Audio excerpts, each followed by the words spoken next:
The Ink and Paint Club podcast is intended for mature audiences only, so don't tell your parents! Listener discretion is advised.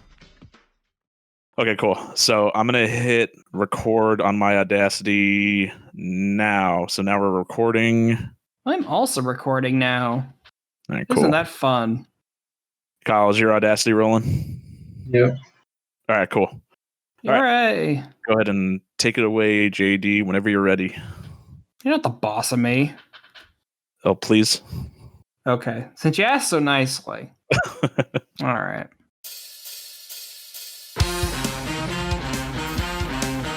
You're listening to the Ink and Paint Club podcast, a proud member of the Geekly Grind Podcast Network. Hello, everybody. Welcome to the Incapace Club podcast for this week. My name is JD, and joining me this week is Kyle. Hey. Don't sound more excited, Kyle. Get into it. Feel it. Feel the feelings. I don't think you're going to get anything All more right. out of them. Fair enough. Also, Matt is here. Hello. And we are talking about The Mitchells versus The Machines. Just dropped on Netflix this past weekend, and we are here to talk about it. Don't you mean Connected? No, I don't, because that title was stupid, and I'm glad they changed it back. Yeah. Thank you, Yeah. Netflix, for fixing Sony's stupid mistake. I am tired of all these animated movies with these one-word titles. Tangled, Frozen, Onward. Yeah, mostly you, Disney and Pixar. I'm sick of your shit. Anyway. Yeah, I mean, Mitchells vs. Machines is such a better title that... It tells me what it is. Yeah. It's the Mitchells, and they're versing the Machines. And that's what they do in the movie. Yeah. So, I was pretty much pumped to see this movie even before they did the brand name change. Just because I immediately fell in love with the art style for this. It is just so flippin' cartoony, 2D, a lot of 2D effects in this as well. But just the general art style for this is amazing, and I love it. And the more I saw it in the commercials and the trailers, I'm like, yes, I want to see this movie. I'm excited for it. I guess before we get too deep into it, why don't we kind of give our general impressions? Let's start with you, Kyle. Coming away from this movie, how did you like it? Or not like it? I don't know. I thought it was fun. Guess it was worth the wait. Definitely felt different. Their faces reminded me of something like Robot Chicken, where you got a 3D model and it felt like their expressions were 2D on top of it. I don't know if you guys got that or not. I get what you mean. Yeah. Yeah, definitely. Definitely that feeling too. Art style was fun, I guess. The memes were okay. They got a little tiring, but Yeah, we'll get into the memes. felt like the soundtrack just kept hitting you one after another. Different stuff. It was fine. Normal family movie. I mean, almost by the book family movie of telling a lie and then a lie gets revealed. And typical family movie. Yeah, definitely. Yeah. Yeah, go ahead, Matt. Yeah, no, man, this movie was amazing. I really dug it. As far as the meme stuff, because Kyle watched it before I did, and he was just sort of, he told me a little bit about it, and it made it seem like there was going to be a lot more of the meme stuff than what is actually in the movie. I did keep tally of some of the stuff that showed up there, but it doesn't totally hit you over the head with it, but it's enough that it's noticeable, and they do it just enough for it to not overstay its welcome, at least in my opinion.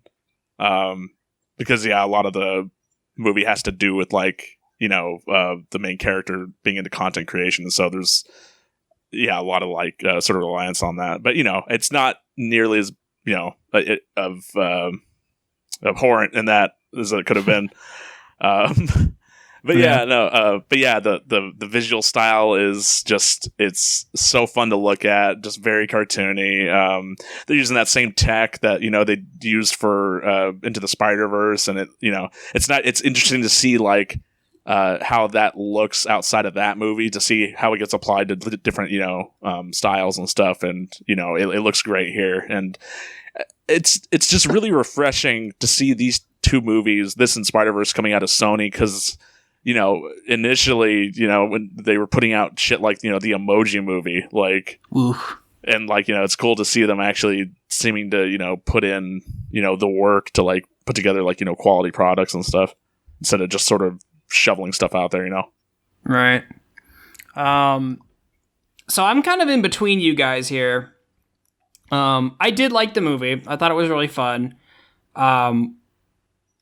I am kind of on the side of Kyle in the sense that it is very kind of by the numbers.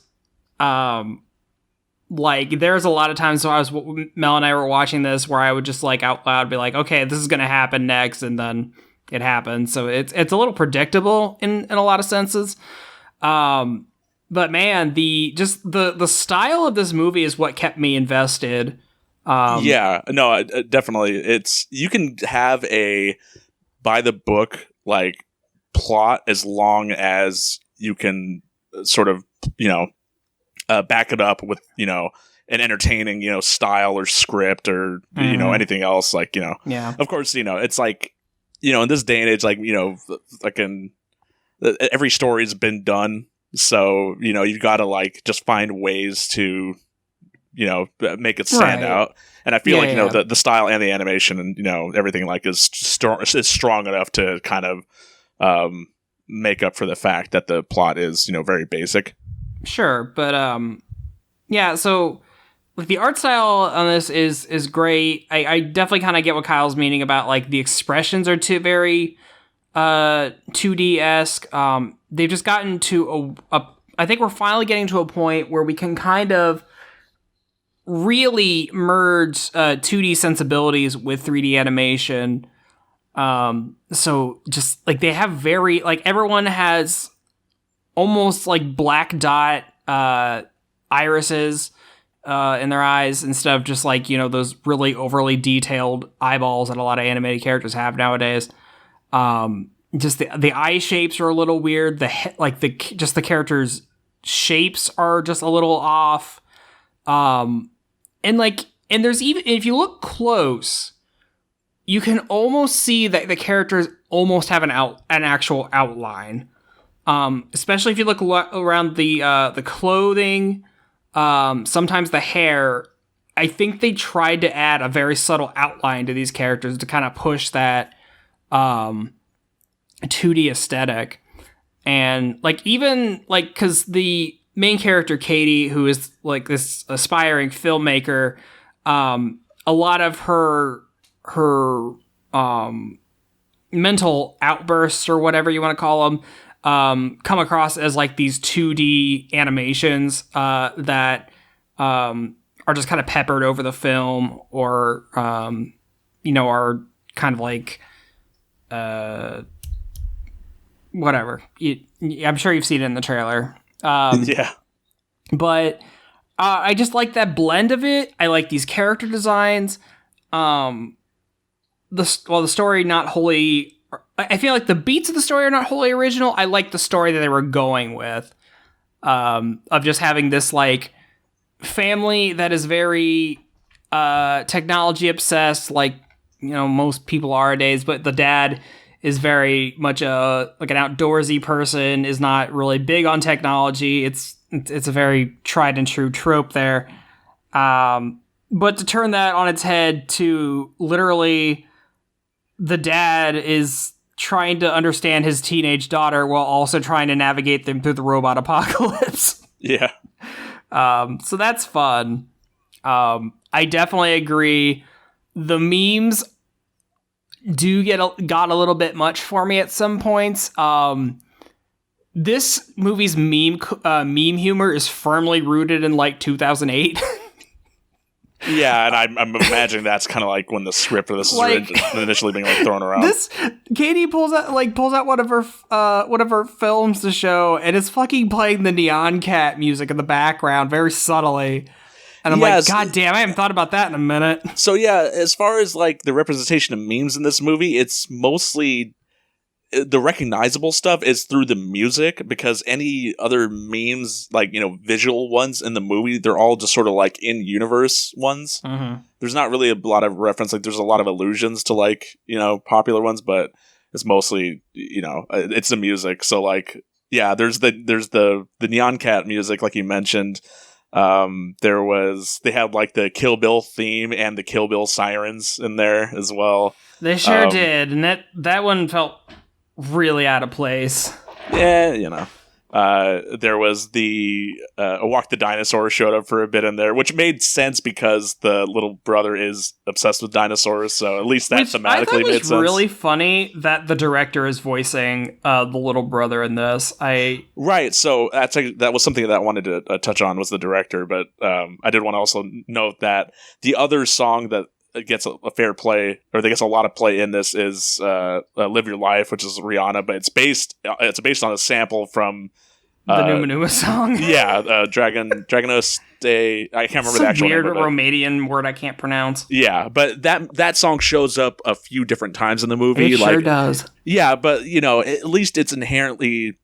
That song is tied into the actual characters, like it's the dad and Katie. It's tied back to the actual time period that song came out, so it like fits in with the character while also being a very dated reference. Yeah, but it being a sort of connection between Katie and Rick is like they did karaoke together when she was younger and stuff. So it was fun to like when they were referencing in that capacity. Like I thought that was completely fine. I'm not a big fan of that version of the song, but as I'd rather just listen to the original one, but as a thematic tie, I thought that it works in that way. Sure. So as far as the director, because I know that there's a lot of misconception here where it's kind of similar to kind of like Nightmare Before Christmas, where everyone thinks that Tim Burton directed it when it was Henry Selick who directed it and Tim Burton produced it. So like everyone thinks this is like Lord and Miller directed Lord and Miller thing, and even like all of the advertising is putting it that we're like from the people who brought you Spider-Verse and Lego Movie, which they did. They also produced that, Yes, but they're just producers on this. They're just throwing money at it. Like it's beyond that. I don't think they have. I don't know how much they have involvement in this. No, I have a feeling that they still were involved creatively in it, because it seems like a lot like, of course, producers are throwing money behind a thing because they believe in it, but also because they want to offer their, own input and making it, I would say that as far as producing goes, there are producers who are just sort of throw money behind it just to get it made. But then there's also producers that also double as creative consultants, which I feel like, as far as Lord and Miller are concerned, they were probably integral in consulting creatively on this movie. But they did not direct it. So as far as the director is concerned, that's Mike Rianda. And this is like his first major credit, because as far as I can tell, his only other credit is working on Gravity Falls as a creative director, a writer, and a consultant. But yeah, this is like just to go from that to like directing a feature film, like that's insane, like career sort of trajectory, like just going from working on like a Disney television show straight to working on a Sony feature film on Netflix. Like it's insane. I mean, more power to him. I mean, this movie turned out great, so I'm hoping, good things for him in the future. Yeah, so, I mean, you've got Mike, who, worked on Gravity Falls. The other writer, Jeff Rowe, no relations, would also worked on Gravity Falls. I thought this was interesting. The creators of The Owl House and Amphibia technically did storyboards for this movie, even though they're technically uncredited. So it's a bunch of like Disney television sort of representation. More or less, yeah. And I mean, Alex Hirsch is a minor voice in this too. So I mean, Alex Hirsch is like everywhere now, though. Yeah, I know he's getting real big into voice acting now. And it's strange, but voice like half the characters on your own show. Yeah, exactly. All right. But I guess we can kind of get into the cast here. You've got Abby Jacobson from Broad City as Katie, Danny McBride. Maya Rudolph being a mom again, because that's what she does nowadays. Maya Rudolph is very good at voicing moms and aunts. Like that's her duty in life. Like, because it's funny because we were watching this and my wife just like, is that Maya Rudolph? And I'm like, pretty sure it sounds like her. Looked it up. Yeah, no, yeah. All right, she's doing another mom character, but I mean, she's good at it. Yeah. You got Eric Andre as like the Steve Jobs espy, like. Which is funny because having Eric Andre and Abby Jacobson in this, it's kind of like, 2/3 of a Disenchantment sort of reunion. Right, yeah. Fred Armisen and Beck Bennett from SNL are on here as the two robots. Yeah, Chrissy Teigen and John Legend is like, they're a couple. They're the Mitchell's neighbors. They're the perfect neighbors. Yeah, and of course, they're married in real life, so. I guess Conan O'Brien was like, if I'm reading these right, they're like the fucking black death bots. I guess that was him. No, Conan O'Brien was there's that scene in the movie where it's a spoof on a airline video, like talking about like how. Oh, I think that's right. Yeah, it says here he's in the foolish human air video. Yeah. And one of the things I thought was just really funny is that the dog Monchi in this movie is voiced by an actual internet celebrity dog named Doug the Pug. Right, I read that, and I didn't know really what to make of that. Like, he's just like those fucking celebrity animals, like fucking Grumpy Cat and Little Bub, and yeah. But I'm trying to remember celebrity animals that I know. I was trying to think of other animated movies that might have cast actual like celebrity animals as the voice, and I was having trouble trying to think of one aside from this. He's just Doug the Pug. I guess. I love him. He's great. Monchi is like one of the best things in this movie. Monchi is pretty good. And he's like integral to taking down the robots because nobody knows what the fuck he is. Yeah, they don't know if he's a dog or a pig or a loaf of bread. That was like my favorite, gag I think of the whole movie was. I honestly felt like they kind of drove that into the ground, but well, when they turned it into like a whole. Like when they just keep repeating it over and over again. No. Like when Katie straps him to the car and like is just driving towards like hordes of robots and making them all explode because they can't figure out what he is. Like I thought that was to cap off that joke was pretty funny. Yeah. As far as individual scenes in this movie, I feel like my favorite one was the AI that's kind of taking over all these robots is called PAL, which is basically Siri. And there's a scene in there where the Mitchells like escape from an attempt to try to thwart them, and she asks to be placed on a table so that she can flop around like in rage, and like it's just 10 seconds of like this phone just flipping around on a table like muffled screaming like. And he's like, please put me. She's like, please turn me over. Yeah, that was I think probably my favorite bit in the movie. Yeah. Kyle, sorry, I feel like we've been going on about too much. Did you have like any particular favorite parts of the movie?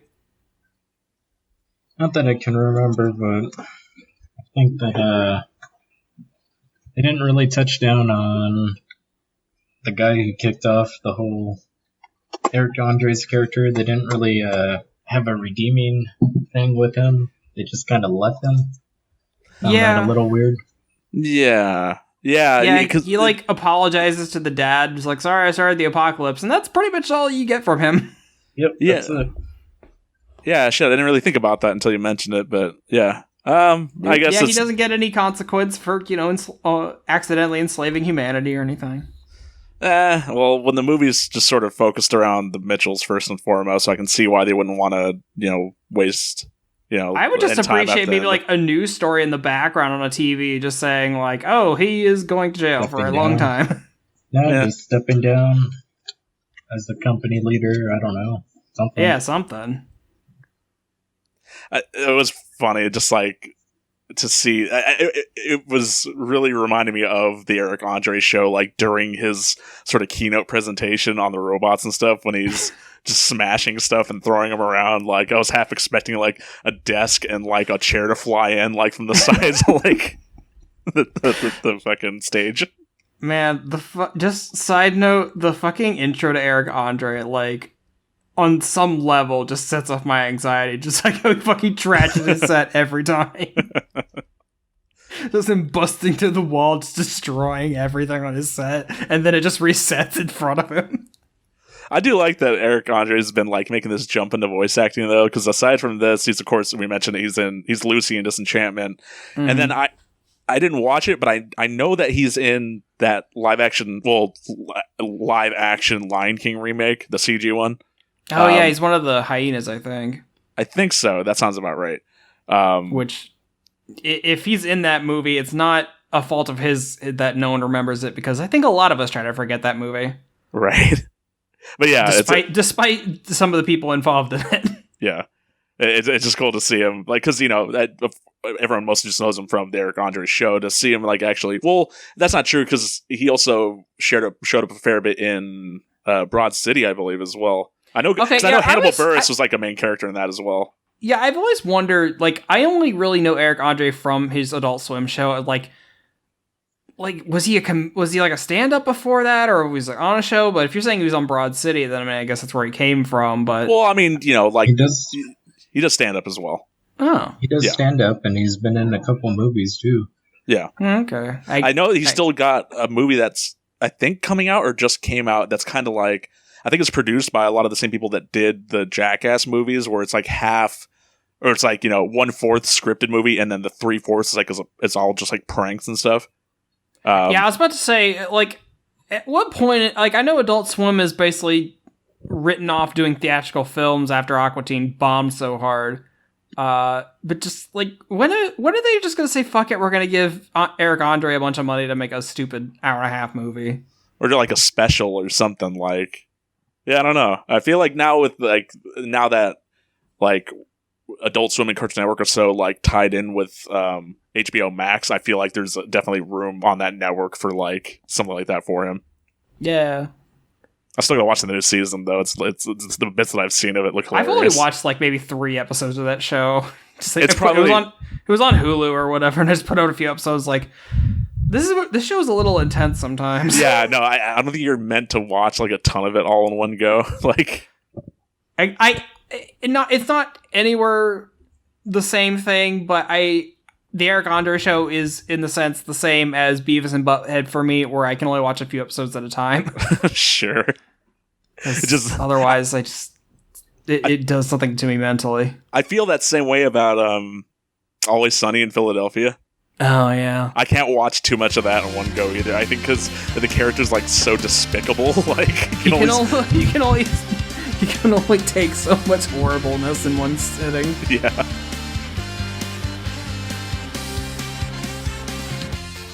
Jeremy Snow here, owner and editor-in-chief of The Geekly Grind. I'm interrupting your awesome, regularly scheduled programming to ensure that you know about our Geekly Grind podcast network, of which this show is a treasured member of.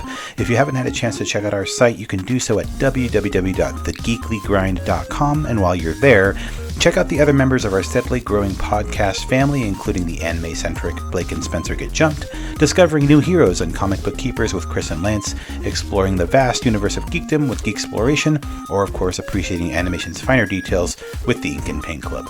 Escape your weekly grind at the Geekly Grind.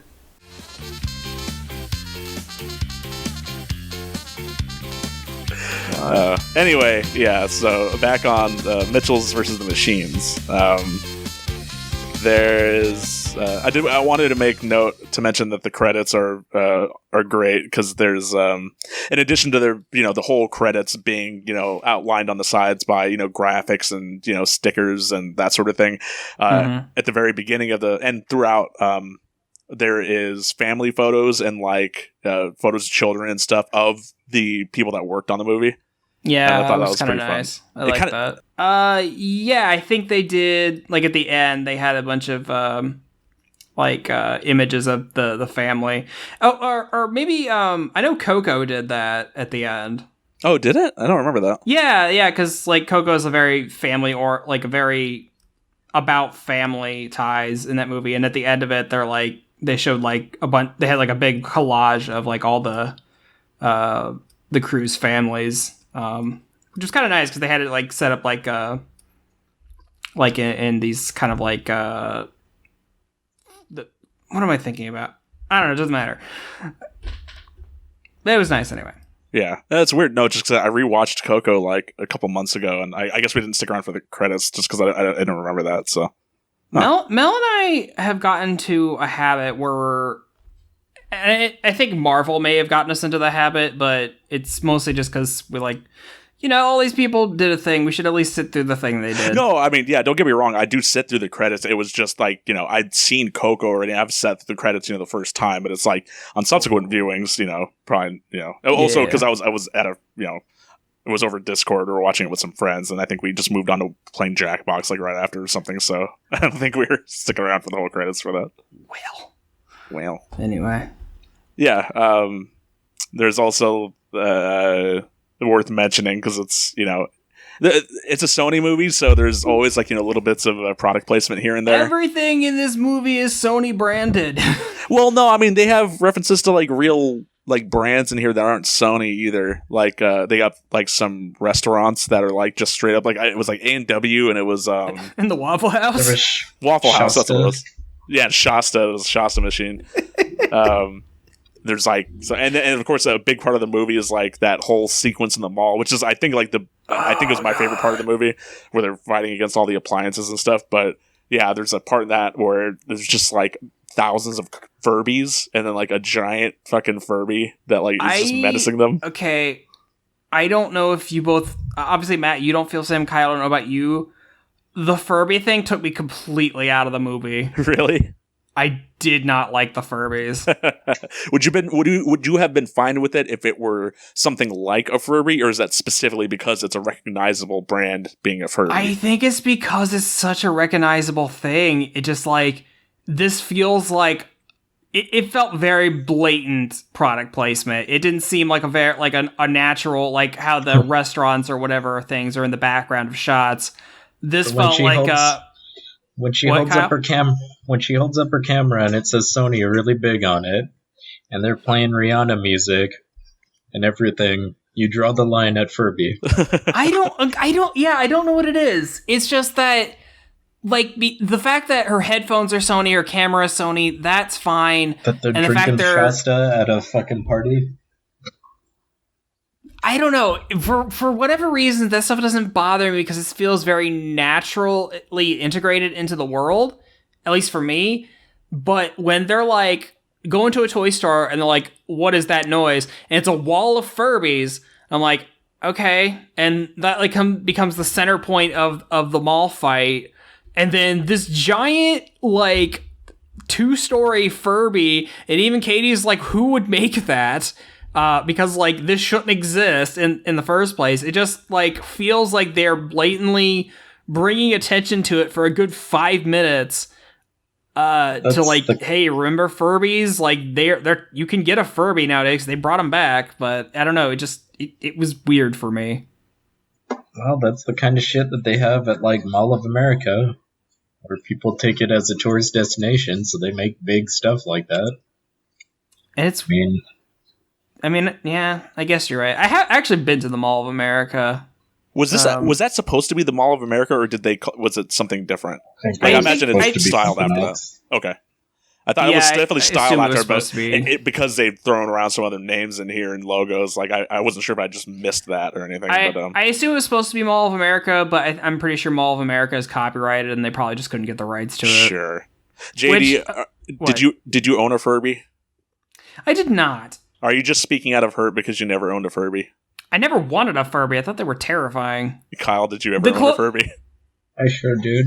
See, fucking this guy gets it. Fucking me and Kyle both had Furbies. The closest to a Furby, the closest I came to having a Furby is when they made those little plastic ones at McDonald's, and I had like 2 of them. Oh yeah, that's right. No, I think I might have had like one of those too, but yeah. Yeah, no, I had one of the original Furbies, and like the last I checked, like at my parents' house in like the garage, we put it inside of a we put it inside of its own like storage container, like with nothing else inside, just to see like. And I remember the last time I checked on it, it was still working, and I was so taken aback. Like it was insane. The thing is, I had a friend that had one, and I saw it, and I just like took one look at it, and it like started making noises. And I'm like, yep, I'm okay with not having this thing. I don't need this in my life as a fucking 7-year-old. Right. I'm like, I'm okay. I'm gonna go over here and play my Nintendo 64 now. I'm okay. Get a load of this guy. Didn't get swept up in the Furby craze of the I didn't get mid swept to late up 90s. in the Furby craze, the Beanie Baby phase. I had a few Beanie Babies, but I wasn't like fucking crazy about it. I just kept getting them. People keep giving them to me. Right. No, man. I had my video games and my a handful of action figures. That was pretty much my gist of getting into things as a child. Sure. I think we should definitely bring up it up because, you know, they do mention it a bit, and they made a good point of advertising this fact on some news sites, even though it's another case of them just sort of throwing it in there and not directly addressing it like throughout the movie.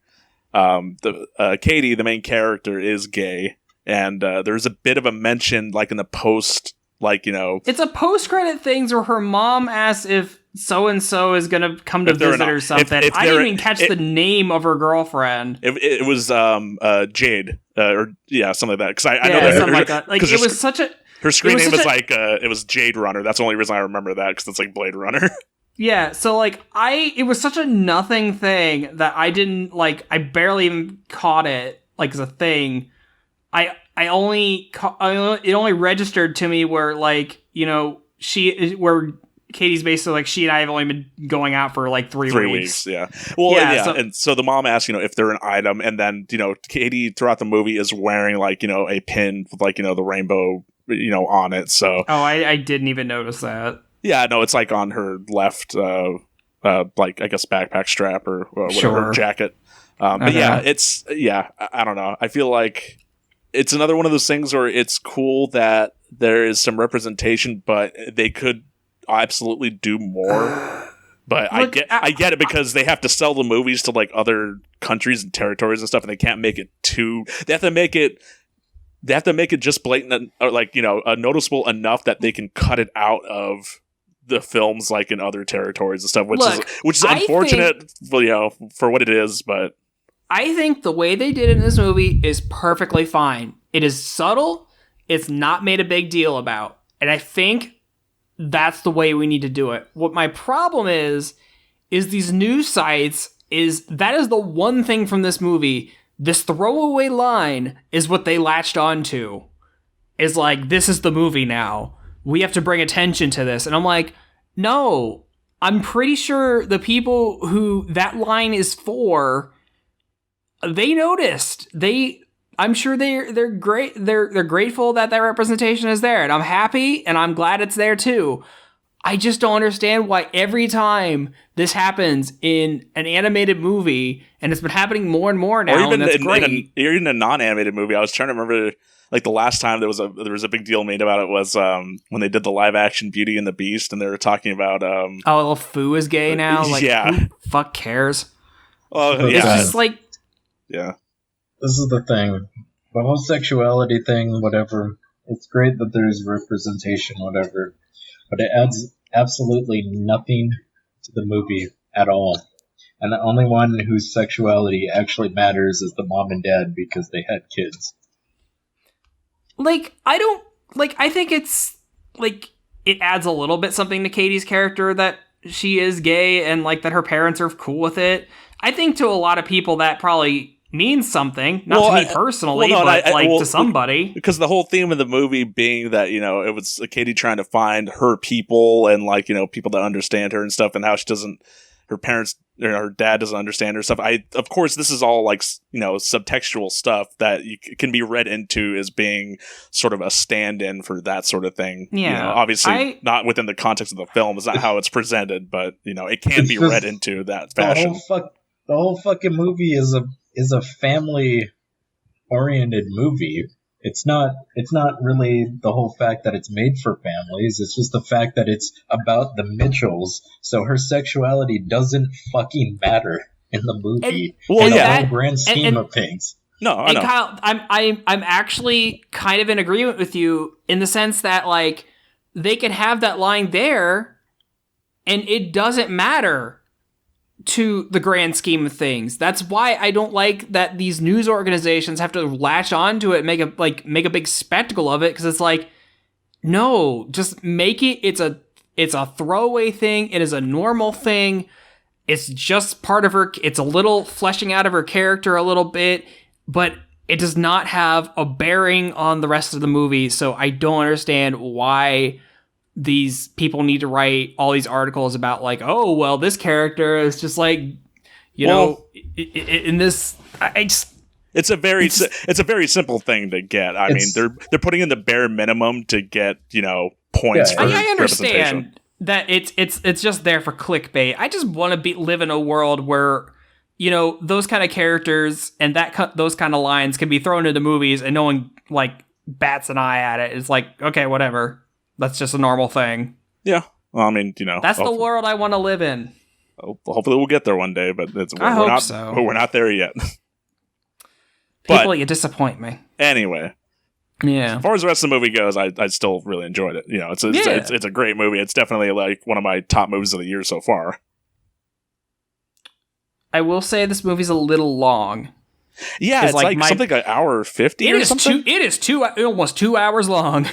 Yeah. And I don't understand how. Like, it doesn't feel like 2 hours long for the most part. Oh, it did for me. When When they were at the mall, I was like, when the fuck is this movie gonna end? Yeah, the mall scene goes on for a bit. And then I looked, and there was still an hour left in the movie. Oh, and I was like, yeah. No, man. It's definitely where I was. I was thinking that like 10 of those minutes because it's on Netflix. I was thinking, oh, okay. I think like the last 10 minutes are going to be all the credits where like they're showing all the different dub casts and stuff. But like, no, the movie's just like actually like an hour, like 50 minutes, like which is really unconventional for like an animated movie. Like usually it's an hour 30 like flat or even like less than that. I know. I was going to start the movie and I looked up at the runtime like, how the fuck is this movie going to be 2 hours long? Yeah. It's weird. But no, I mean, I'm glad it finally came out. I'm glad that like Netflix got a hold of it and then it got like the kind of attention that it deserved. It was like the number one watched thing on Netflix, I think this last weekend. My only concern about the movie having been picked up by Netflix is that Netflix historically, and this isn't true for everything that they produced or bought the rights to or anything. It's that a lot of times they don't end up coming to DVD or Blu-ray, or if they do, it's like much later. And I'm like, this is a movie that I would love to own on Blu-ray. And I feel like maybe because Sony is still tied in there a lot with like, theatrical releases in other territories. Because of course, this movie didn't get a theatrical release because they made the agreement with Netflix thinking that theaters weren't going to open, when they back up. It is in limited theatrical release. Yeah. Like, I would love to see this movie in a theater. So it is in it's limited theatrical release, so I'm going to call it now. This will most likely be at the Oscars next year. Yeah. Just because I don't imagine there's going to be too much competition. But also because it's, good and it is very technically well made. Yeah. But yeah, hopefully it does come to, Blu-ray at some point and not, years from now. I'm not sure. I don't know what Netflix's to physical media thing is. I know that Castlevania has a physical release. Well, put it this way, like I work at Target and like I work in the entertainment section, so I get to see when new releases come out.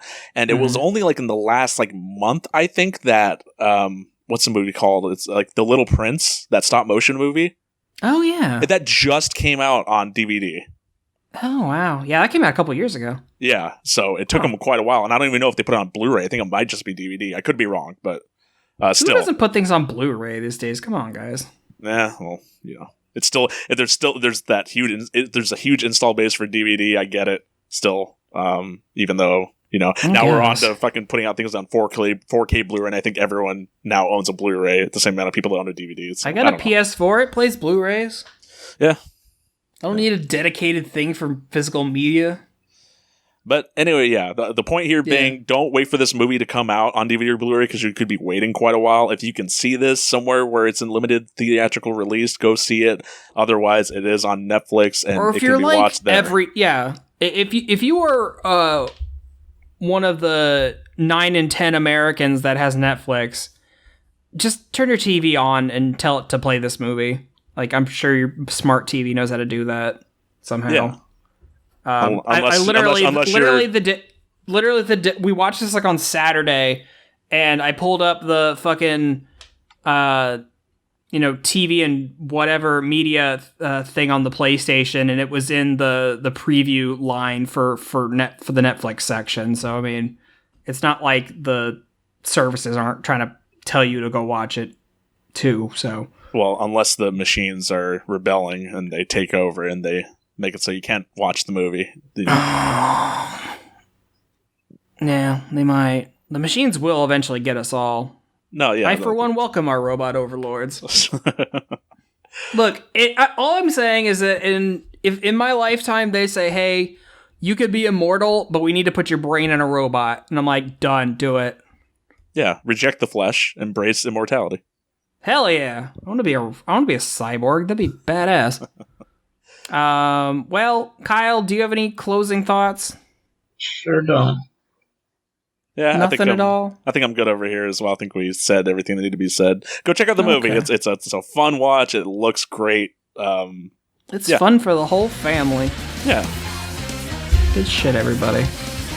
Well, I think that does it for this week. Everybody, thank you for listening. Stay safe, and we'll catch you next time. See ya. Thanks for listening. You can find all the links to our social media pages in the episode description. Follow us on Facebook and Twitter and join our Discord. You can listen to us wherever you get your podcasts. The Ink and Paint Club is happy to be part of the Geekly Grind Podcast Network. We'll see you next time.